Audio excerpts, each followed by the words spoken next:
So thus far, we've talked a lot in terms of generalities and what software should be used under what situation. So let's kind of switch topics a little bit and get to kind of the practical logistics of doing such an upgrade. So just out of curiosity, so let's just say a client comes to us and wants us to upgrade their WM system to EWM. So Mhm. what do people need to know when upgrading to an EWM system? They need to know that in terms of the system, they need to be aware on the licenses that they need to buy, right? If it is included on the license they already bought or not. They need to know, for example, the timing. That means that the effort that this kind of migration will impact in the operation in the cost for sure. They need to know how many people will operate the system, because I don't know, sometimes you have only three people operating or doing all the internal operations in the warehouse. So for example, they need to buy probably only one, two licenses or something like that, talking about in the system, right? Uh, and also depends, for example, if it is a very small customer, that probably they don't need all these how to call it, all these capabilities from the EWM module, for example, yard management uh, or resource management, because you have only two people. You don't need to know what is doing which guy, right? So depends on that. They can decide, right? They need to be aware that if they will use scanners or not, right? Because a scanner means an extension of your system, right? To be able to move inside the warehouse without a computer, without a laptop. So you have your scanner, but it's an extension. That means you can all the time do the same activities that you are doing in the scanner. You can do all those also in a computer. So if you don't need the scanners, you don't need to buy them, right? If you don't need to relabel every single pallet when you are receiving it from the supplier, probably you don't need to implement a warehouse management, right?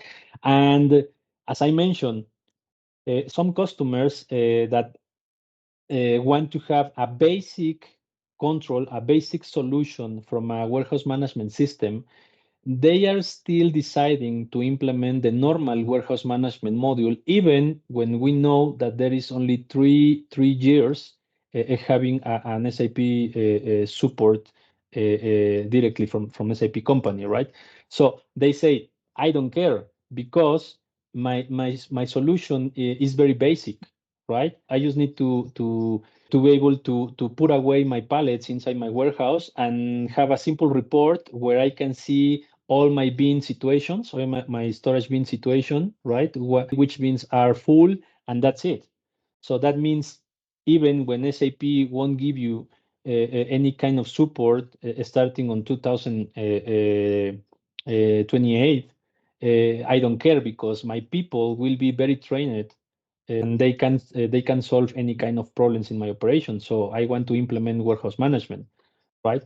So, but the other customers that probably are huge plants, huge production plants, or even the OEMs, probably they really need an EWM system, right? An EWM module implemented, because, for example, I experienced this situation.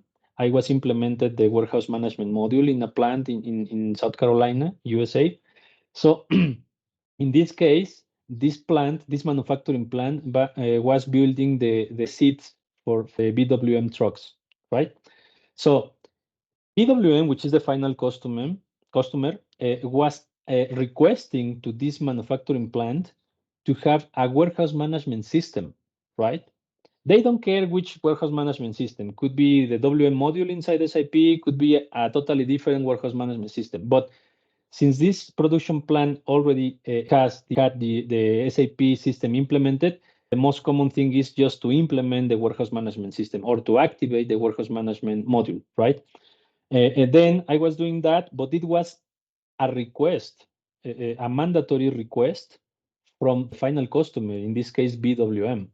So if this plan didn't implement the WM module, then BWM will not make any kind of business anymore, right?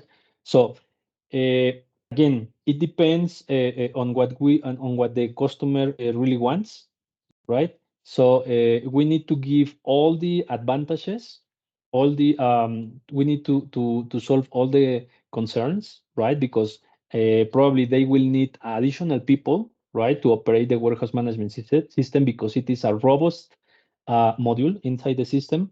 So you need to have warehouse supervisors, probably. You need to have warehouse leaders. You need to have I don't know, good receiving clerks, for example, right? So they need to be aware on that. And for sure, the EWM module has different tools to help to migrate. If you already have the WM module, then EWM module has different tools on the way that those tools can help you to do the migration as transparent as possible for the operation and for the system. For example, there is a tool that can convert your current warehouse management information, talking about master data, for example, and this tool can convert to the new EWM requiring master data. For example, there is a tool that can help you to migrate your current stock from the normal WM module to the new EWM module, right? So on the way that it can be kind of transparent, but for sure it can help you, right? And for sure, you need to be sure that the people that is implementing, or the company, or the consultant that is implementing is migrating to the EWM module is an experienced people, right? Otherwise, it could be a nightmare.